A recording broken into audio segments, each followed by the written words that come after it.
श्रीराम राम रामेति रमे रामे मनोरमे सहस्रनाम तत्तुल्यं राम नाम वरानने श्रीराम राम रामेति रमे रामे मनोरमे सहस्रनाम तत्तुल्यं राम नाम वरानने गुरुर्ब्रह्मा गुरुर्विष्णुर्गुरुर्देवो महेश्वरः गुरुः साक्षात् परं ब्रह्म तस्मै श्रीगुरवे नमः। ओम सदाशिवसमारम्भां शङ्कराचार्यमध्यमाम् अस्मदाचार्यपर्यन्तां वन्दे गुरुपरम्पराम्। Om. Pranams to the lotus feet of the Lord, pranams to all the Mahatmas and Gurujis, pranams to all of you. Shloka number 67. Udirna sarvada sakshuhu anisha shashvara stiraha bhushiyo bhushano bhutihi vishoka shokanashanaha. Udirnaha, one who stands out above everyone. Shashvata Sakshuhu, one who has eyes everywhere. Anishaha, one who does not have a lord. Shashvata Stiraha, one who is always existent without any change. Up to this Nama we have seen in the last class. Now we have to see the second line and continue. So Bhushayaha, 628th Nama. One who rests on the ground. He is Bhushaya, the entire earth is his bed.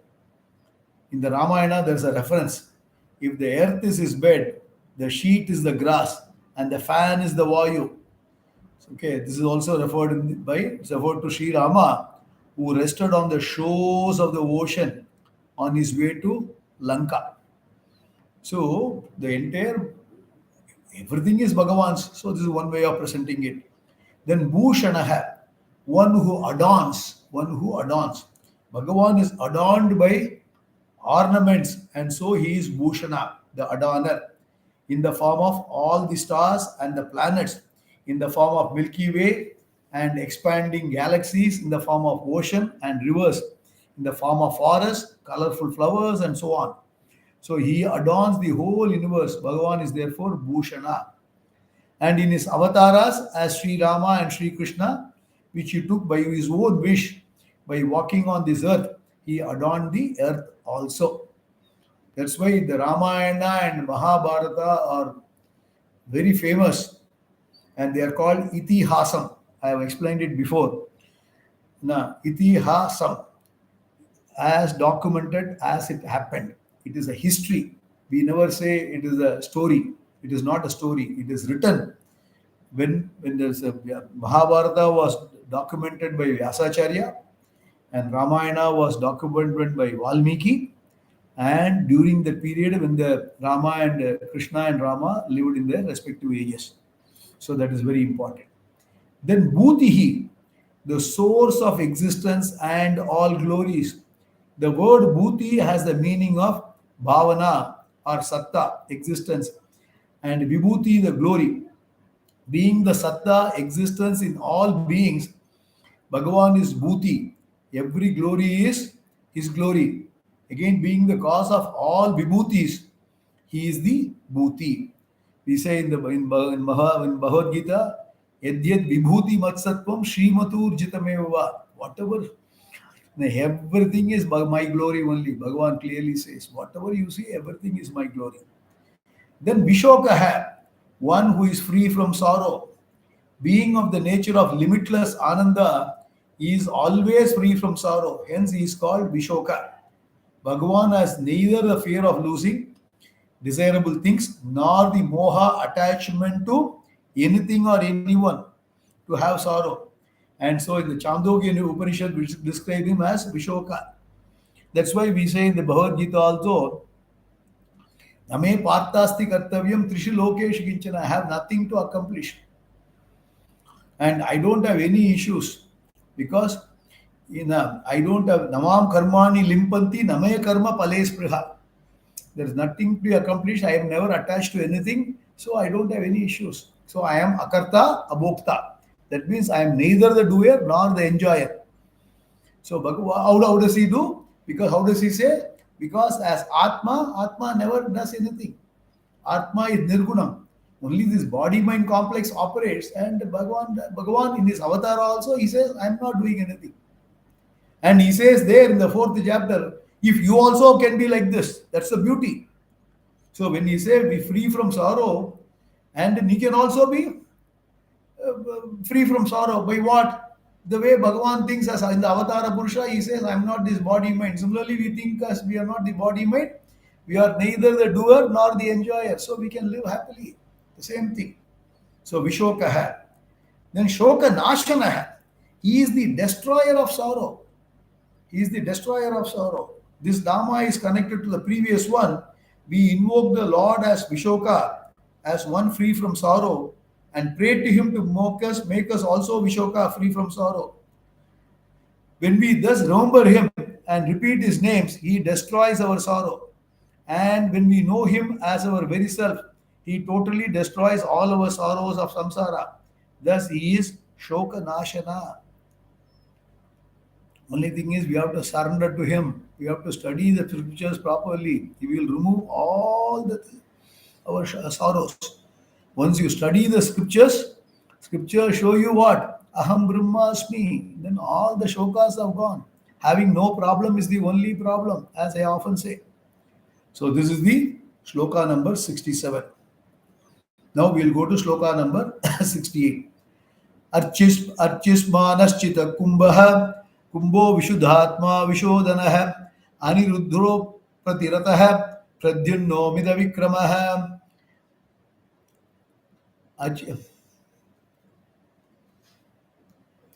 So here Archismanachita Kumbho Vishuddhatma Vishodhanah Aniruddho Pratiratah Pradyumno Midavikramah.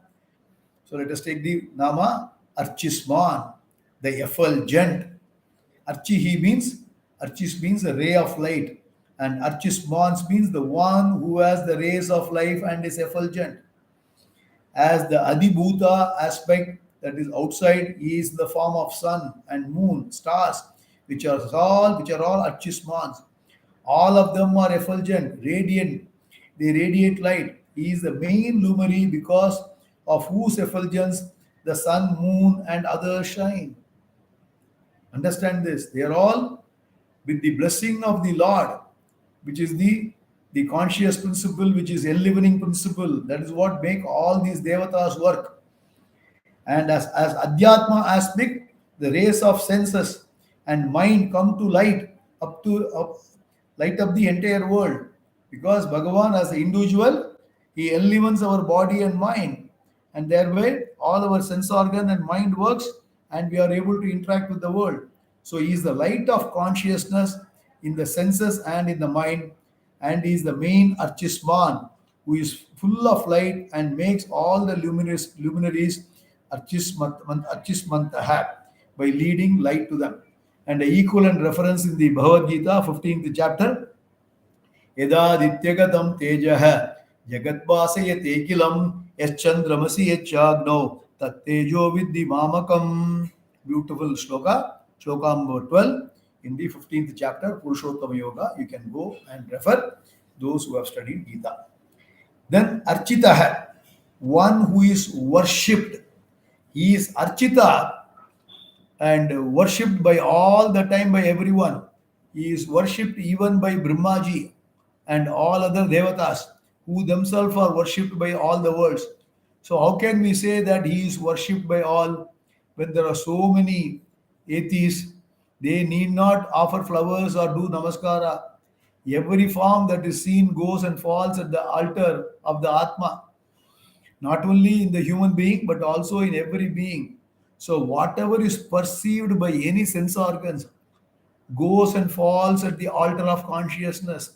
Therefore, he is Archita, worshipped by all. Even if you are an atheist, you are an agnostic, you are a free thinker who doesn't believe in God, God is only enlivening that body also, that mind also, and make him work, make him speech, make him experience this world and interact with the world. And as we say, Ishvara Sarva Bhutana Hrideshe Arjuna Tishtati. He is inside and enlivening everything. See, he first enlivens the Buddhi. Buddhi in turn operates all the mind and other sense organs and body and pancha pranas, everything, and he is interacting with the world. So whether you are a theist or atheist, that cannot be. So he is actually Architaha. Then Kumbhaha, one who contains everything. Everything is contained in him. Just as a kumbha, a pot, holds the water inside, so also Bhagavan holds the entire Jagat with him, and hence he is Kumbha. In fact, Chandogya Upanishad says both the heaven and earth, that is the worlds above and below, the fire and the air, the sun and the moon, the lightning and the stars, whatever obtains now and does not obtain now, are all contained in him. It comes in the Chandogya. Then Vishuddha Atma, one whose nature is very pure. His Atma is Vishuddha. His nature is ever pure, being devoid of and unaffected by the three gunas, because he is Asangaha. Asangatvam is his feature. So he is pure. So he is not affected by Sattvam, Rajas, and Tamas and their effects. So Vishuddha Atma. Then Vishodhanaha, the purifier. This Nama is connected to the previous one. Not only he is pure, but he makes others also pure. How? By thinking of the Lord, we are freed from papa, from the hold of likes and dislikes, which gives us the tendency to go against dharma.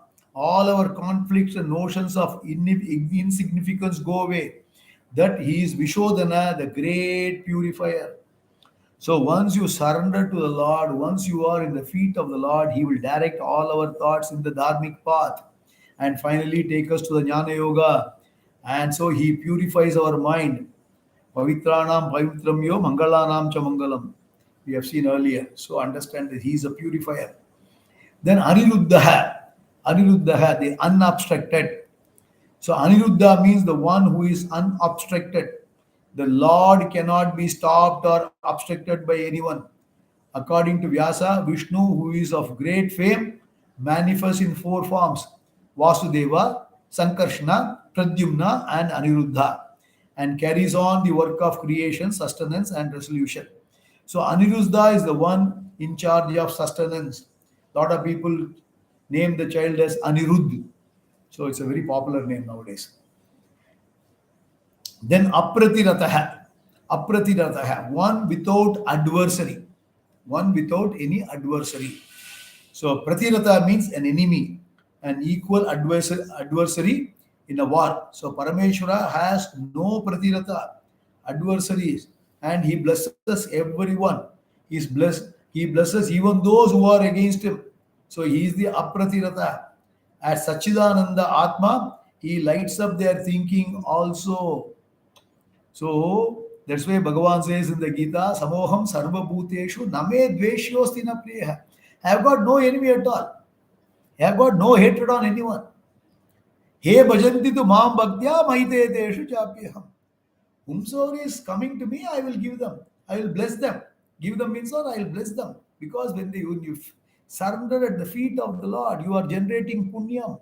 That punyam, you can encash it for material things, or you can encash it for spiritual upliftment. A sensible person will use the punyam for spiritual upliftment or spiritually growing. That's what is a sensible thing to do. Why? Because material things will go away. They are anityam, asukam, dukkhalayam, ashashvatam. Krishna says in Gita. So there is no adversary at all. If somebody is having a dvesha towards the God is unmindful of anything. So when we say Aham Brahmasmi, when somebody comes and tells you also, if you are really a jnani, you will not be mindful. There are stories on our Kanchi Paramacharya. When he was going in the procession, somebody wants to talk ill of him, and he was unmindful. Then he talked to him also. Then he converted him because he has got compassion for everyone. Kanchi Paramacharya is a Nadamadum Devam. He is really the Sakshat Bhagavan, Shankara, Adi. He is the avatar of the Lord. He is such a exalted person. So Mahatma. So that's what it is. So many stories are there. So one without adversary. Then Pradyumna, one who has got abundant wealth. Dyumna is wealth. Any wealth that is here, known and unknown, belong to anybody. All belongs to Lord only. And hence he is Pradyumna. Today we are unfortunately fighting for the resources. The countries, each other are fighting. Somebody says South China Sea is mine. Somebody says Arctic Circle is mine. Somebody says this country is mine and annexing him. And somebody is trying to expand the borders by saying fighting. For what? For what? Because even the current world affairs is so pathetic. Actually, the world affairs and the governance which is there, what each country is supposed to have a statesmanship which is totally missing, have become too selfish. So, whatever the people who are in this regime who are seeing our leaders behaving like this, we will also imbibe the same quality only. What an unfortunate thing we are going through. By fighting with each other, we will only perish ourselves. We will soon go away. We will be wiped out from the earth very soon. We don't know very soon when it is. But the way we are behaving, the direction is like this. But if you really understand, study Sahasranama, and every glory is Lord's glory, all the wealth is only Bhagavan's wealth. So Bhagavan says, Parasparam bhavayantah.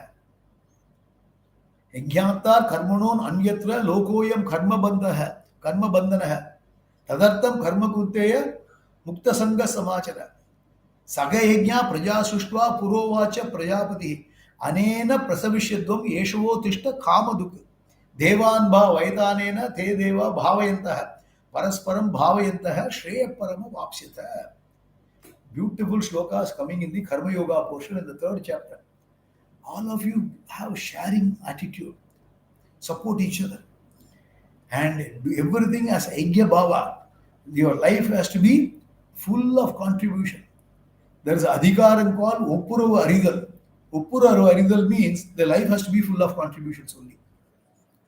There is a famous Kural, 212.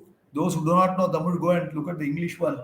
தாளாற்றி தந்த பொருளெல்லாம் தக்கார்க்கு வேளாண்மை செய்தர் பொருட்டு. It's one of the famous Kurals, and then it is one of my favorite Kurals also. That means the very reason we are earning is to contribute. If everybody has that attitude, you keep very little for yourself, for your minimal simple living, and contribute to the deserving people, there will be no poverty at all. Our Gini coefficient will come down. The difference between rich and poor will come down. Isn't it? Because once you consider everything is Bhagavan's wealth, the whole attitude will change. Otherwise, if you start showing selfishness, what happens? We will be perishing ourselves as human race. I am telling you repeatedly in many Naamaas, I have quoted this. When I study these things and they say what is happening in the current world affairs, I am really pained. I am helpless as an individual. But by this, if somebody is watching this thing and then trying to change themselves, the behavior, it is good. But unfortunately, many people don't have this understanding. Very, very unfortunate. Even in our own country, we have got so many caste-related fights, race-related fights. And we have got border issues among the states within Bharat Mata. Forget the world. Even our own country, we have got the issues. The water, there's a problem. Krishna water, problem. Kaveri water, the last 50, 60 years, problem. What a shame it is. Even we as who have come from the same culture, we all have the same scripture, and we all have this as our primary scripture. Nobody is studying. That's the problem. And nobody is able to go above everything. Everything is divide and rule. That's what they are also, our people also doing. What was done earlier by the British, we are also doing the same thing in the name of caste and differentiating everything. For what? Very, very pathetic way of doing things. Very, very unfortunate. So we as a country, if you are able to be together and show oneness, then only we can talk about this, because we have come from a land which has given these scriptures. And all of us are Hindus. Understand? When we are not able to do it within our own country, where is the question of talking about the world? Because they don't read these scriptures at all. So first, let us put our house in order. And coming to individual houses, I see so many fight among siblings over properties, pittance. I see so many siblings after the parents have gone are all fighting with each other and going to the courts. So many families I know. So many families. They are not in talking terms. So much of sibling rivalry, so much of fighting with the parents. The parents are crying. One parent says, I feel like going and hanging myself. This is exactly I heard recently. Is it not a shameful thing that two people from India, our people, you have to understand everything is Bhagavan's. Pradyumna, all the wealth belongs to Bhagavan. We are all only a custodian. We are all having a temporary ownership. We are all having a lease for some time. And we are not going to take even a penny out of this place. But still, we behave as if we are going to live eternally. What a shame. Understand? So at least those who are studying Vishnu Sahasranamam, those who are interested in imbibing these things, should go above all these things and say, okay, you take everything. I don't want anything. I should go one up above, and then I should be able to, even if you say sacrifice, give it. I don't want any fight. I want harmony within our people. Okay. Next one is Amita Vikramaha, one with unequaled powers. The Lord, being Almighty, has unabated, unchallenged, unequaled strength, and hence He is the Amita Vikrama. There is none who can measure up to Him. So you have to understand. Now these are all connected together. You can link the previous Nama and this Nama. When all the wealth is Bhagavan's, and Bhagavan has got unequaled powers, He can fix everybody. Whomsoever is showing, or whomsoever country, or whomsoever individual, whomsoever is people, a group is showing those possessiveness, Bhagavan can strip it at any moment. He has got tremendous powers which is invisible, nobody knows. Understand this. He can fix Makuru Dhanajana Yavana Garvam Harati Nimesha Kalat Sarvam. In a fraction of a second, he can take everything, he can rob everything from you immediately. Because he has got infinite powers to do it. Yada yada hi dharmasya glanir bhavati bharata abhyuthanam adharmasya tathatmanam srijamyaham paritranaya sadhunam vinashaya dushkrutam dharma samsthapanataya sambhavami yuge yuge. 4th chapter of Gita. So he has got unequaled power. So either we learn and behave ourselves, or God will send somebody in some form. It can be any form of avatara. Don't think only the Dasha avatars is Bhagavan's. There are so many avatars, he will come in different ways. And coronavirus is one example which I often told. So he will come and fix it. Then next one. Then we will go to sloka number 69.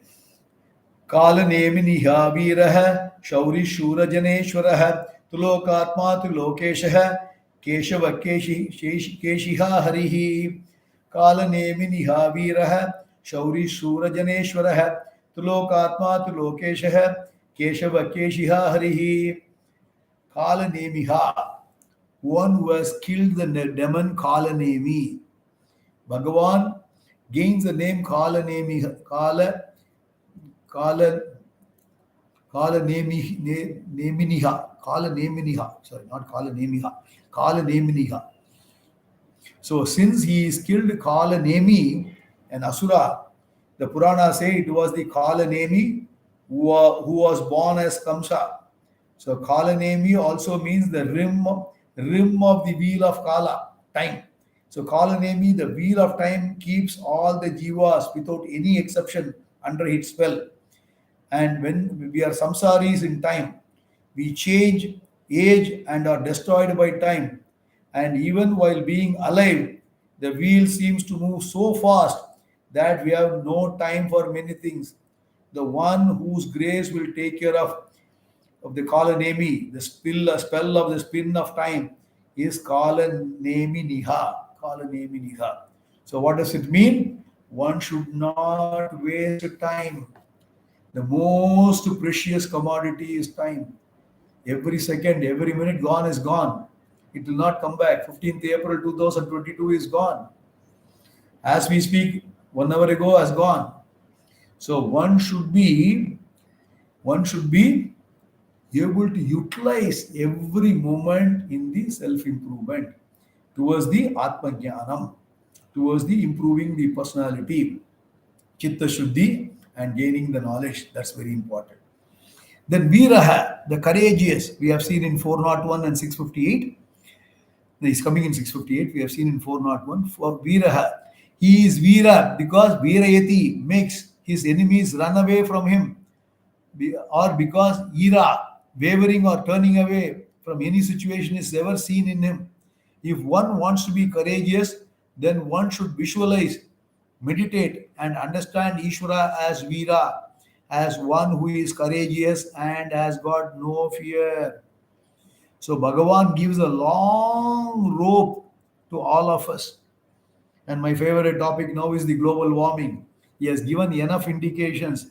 He has given enough opportunity for us to modify our behaviors. If we don't behave, he is very, very courageous. He will fix all of us. Understand this.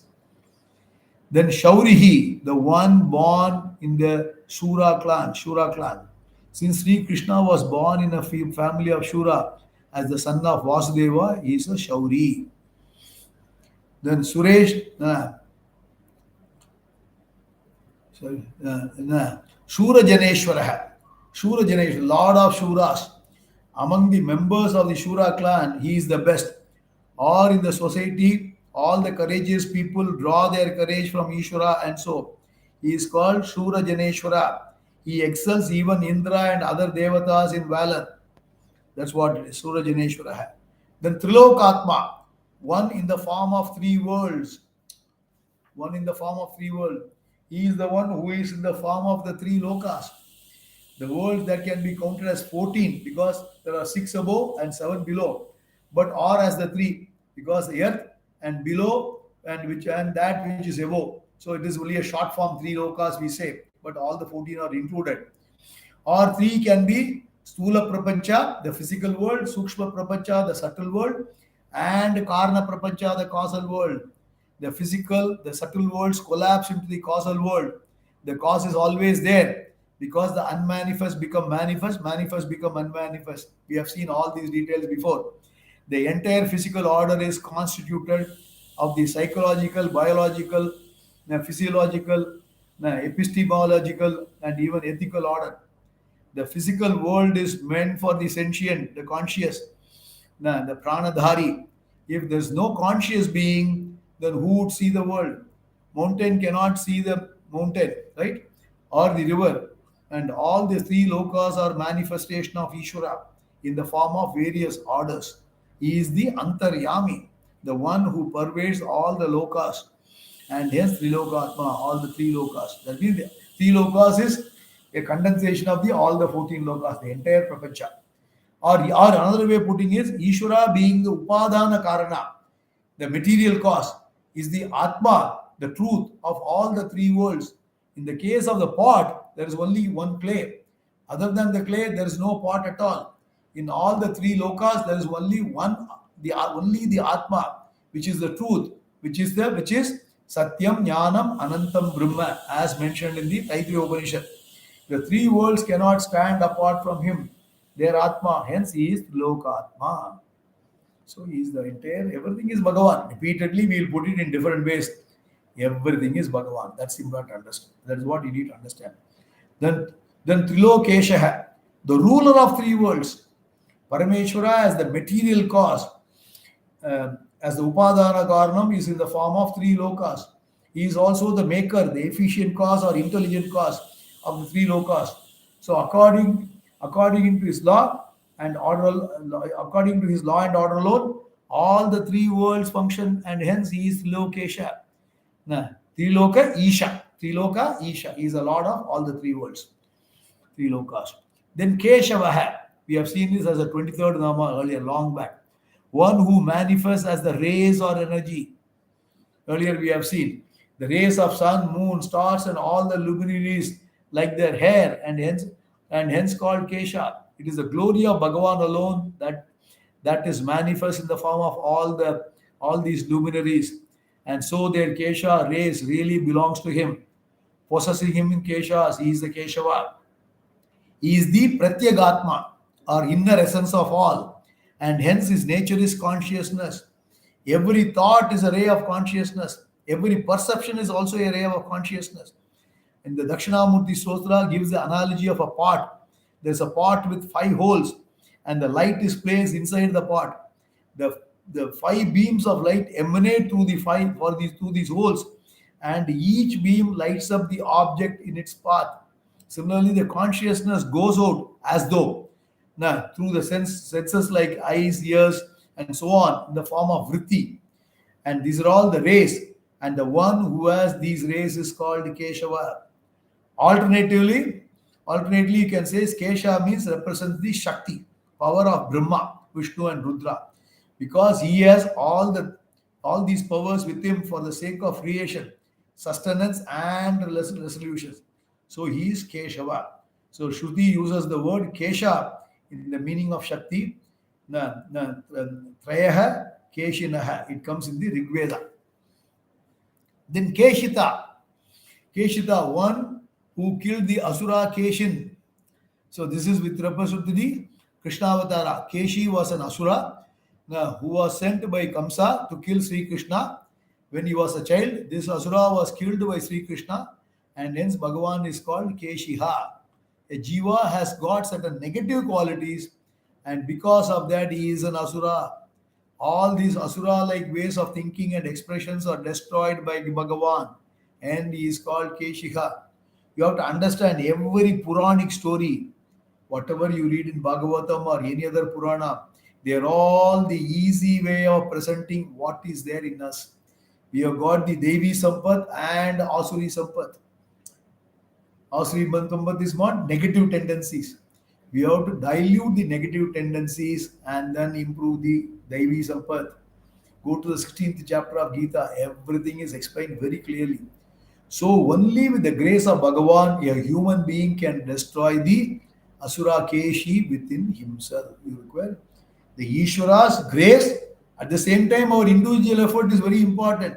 Don't think Bhagavan will come and change everything in my mind. You should put your effort.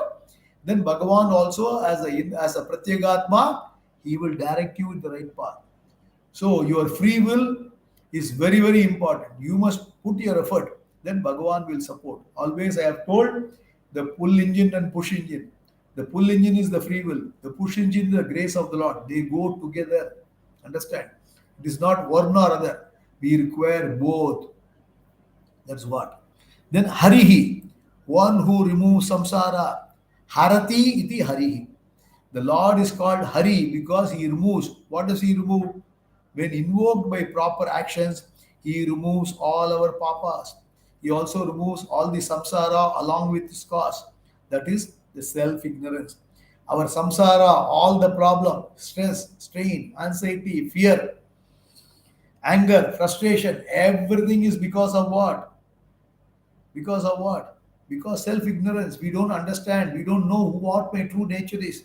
We unfortunately think ourselves to be this body-mind complex, which is not, which is only an instrument given to us temporarily for getting moksha, temporarily for studying Vishnu Sahasranamam, it is given.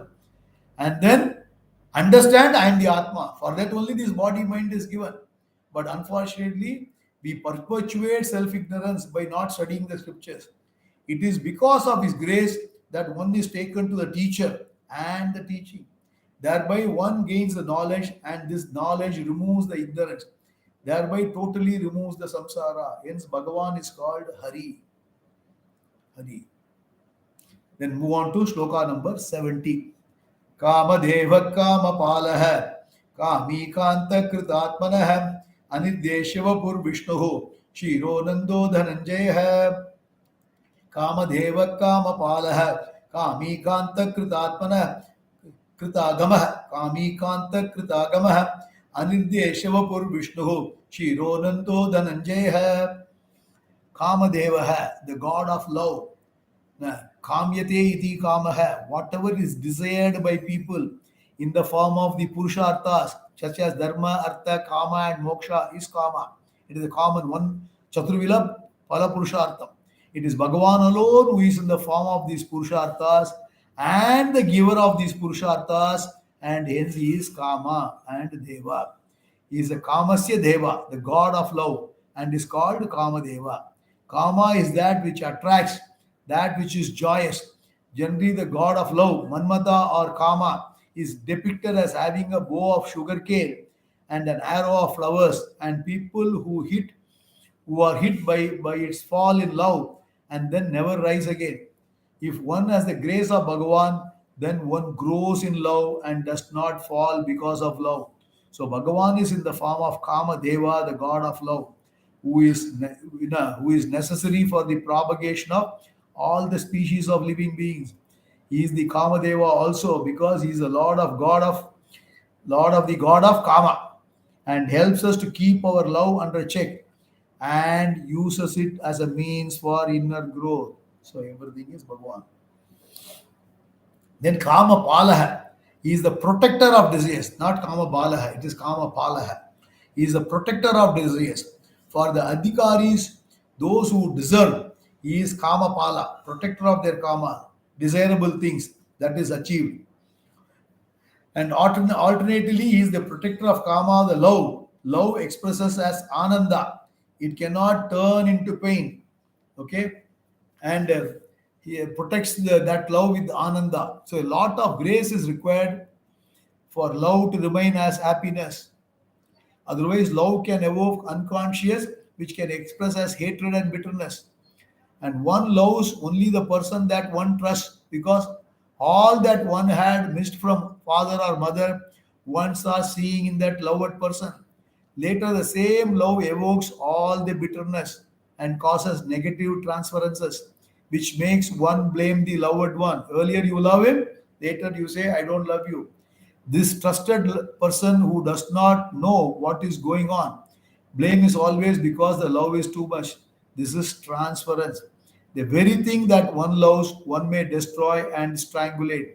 Therefore, a lot of grace is required to maintain the level of love and expression as Ananda. So, Bhagavan is Kama Pala. Kama Pala means what? The protector of the desires. Bhagavan says, Dharma Viruddho Bhuteshu Kamosmi Bharadrashpa. That is, anything which is not against the Dharma, I am the desire. Bhagavan says in the Gita, 7th chapter. Then Kami, one with all the desires fulfilled. Bhagavan is Kama Pala, who is the protector of desires, and because he is Kami, all the desires are fulfilled without any struggle. Because he is Purna Kama Swabhava. Ananda is his essential nature and love in its dynamic form. So God is limitless fullness and in a dynamic form it is called love. Now love is not God. Love is a human emotion which we superimpose on Bhagavan. He is absolute fullness, Ananda Swarupa, and hence Kami. From our own standpoint of our endless struggle to fulfill our desires, we call him Kami, one who has achieved all the desires in full measure. Then Kantaha, one who attracts. Kantam. No, that's what is magnet. So one who attracts. He attracts like a Kanta, a magnet, and he is Kanta. Whatever there is attraction, that attraction is of Bhagavan alone. If you are attracted to a movie, it is Bhagavan. If you are attracted to a garden, it is Bhagavan. If you are attracted to a waterfall, it is Bhagavan. If you are attracted to the hills, it is Bhagavan. Everything is Bhagavan. He is the Ananda Swarupa. What attracts you is what pleases you. What pleases you is Ananda because it evokes the pleased self. So Bhagavan is the great magnet of attraction, a form given for visualization, in the form that takes in his avatars as Sri Rama and Sri Krishna and others are all attractive forms, and hence he is the Kanta.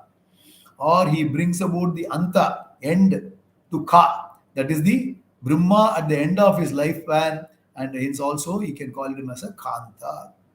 Now Sri Rama Navami is underway. We just had the Navami last Sunday and 10-day festival. Some places they worship, they have a 10-day festival, and we call it as a Garbha Utsavam. So from the day he was, and then they end it at the birth of Rama, or some people start with Rama's birth and goes up to his Rama Pattam, Sita Kalyanam.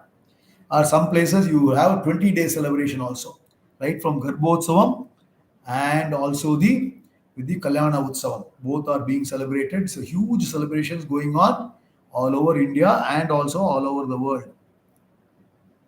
So Kama, so Kami, Kanta, then Kritagamaha. Kritagamaha means the author of Vedas. Agama is the Veda. He is the Krita, authored, revealed by Ishvara, who is all knowing. Hence he is called Kritagama. Every discipline of knowledge, every discipline of knowledge is in fact from Ishvara. यद्यद् विभूति मत्सत्वं श्रीमतुर्जलवेवा बुद्धिर्बुद्धिमतामस्मि तेजस तेजस्विनामहं बलं बलवतां चाहं कामराह विवर्जितम. All these things you can go over. Where the wheel is removed, we see a little of the knowledge of Ishvara. So he is a Kritagamaha. He is the author of Vedas. How to live intelligently, Veda says. Then Anirdeshya Vapuhu, the one whose form cannot be described.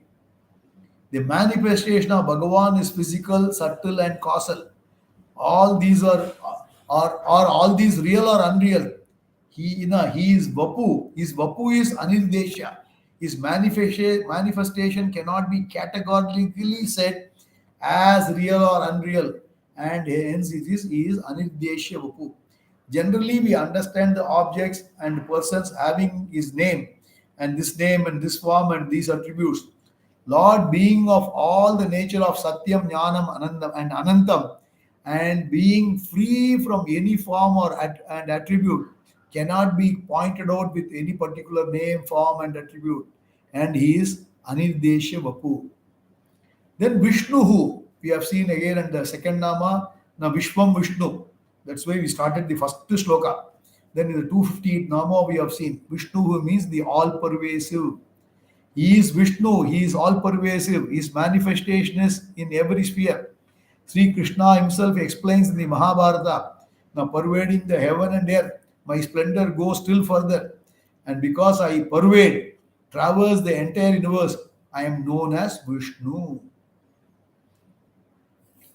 Then Viraha, one who moves very fast. Now Viraha, the name is repeated 3 times. Okay, and each time it is taken with different meanings. Because earlier we have seen in 401 and 643 also. The root V has got various meanings like motion, creation, shining, throwing, and eating. So the Lord is the one who has the power of all these actions, and therefore Veera. Now Veti Gachati Bhakta Hridayam. He goes to the heart of devotees. Now Veti Shipati Astran throws arrows towards the asuras, hence he is Veera. So Lomani ways the Sanskrit, that's the beauty of the language. Then Anantaha. Anantaha means limitless. He is Ananta because he has no Anta, limitation. Being Sarva Vyapi, he has no space-wise limitation. Being Nitya, he has no time-wise limitation. Being Sarvatma, he has no object-wise limitation. Every object is Ishvara. So he has got no space-wise or time-wise or object-wise limitation. So every object is Ishvara, time and space are also Ishvara. There is nothing to limit him. As I repeatedly say, the Taittiriya Upanishad says, Satyam Nanam Anantam Brahma. The Bhriguvalli it comes. Sorry, the Anandavalli, the second chapter. So further, as Parameshwara, no one can find the Anta of his countless attributes, and he is Ananta. So both ways he is Ananta. The Vishwarupa says that even the Gandharvas, Apsaras, Siddhas, Kinnaras, Uragas, and Charanas cannot know the extent of his gunas.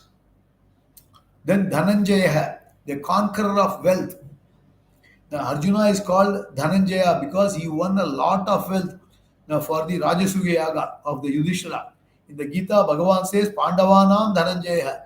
I am the Arjuna among the Pandavas, and shows that the glory of Arjuna as Dhananjaya is really his glory alone. It comes in the 10th chapter, 37th shloka.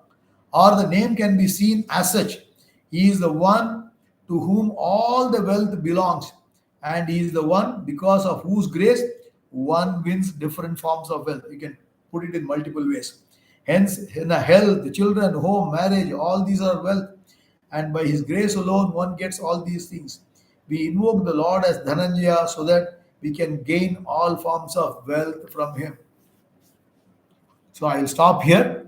We have now completed up to 70th shloka.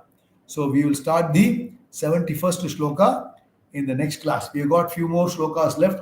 It's totally about 108 shlokas are there, I think. So we are close to completion in the next quite a few classes. Maybe in the next few months, we will be able to successfully go through once.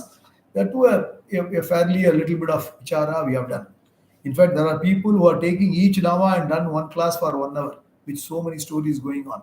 Because Vishnu Sahasranamam has got such a depth, but we don't have that kind of a time or patience. So we are at least giving a basic meaning, and one can repeatedly read Vishnu Sahasranama any number of times. Hari Om. Om Purnamadah Purnamidam Purnat Purnamudachyate Purnasya Purnamadaya Purnameva Vasishyate. Om Shanti Shanti Shanti.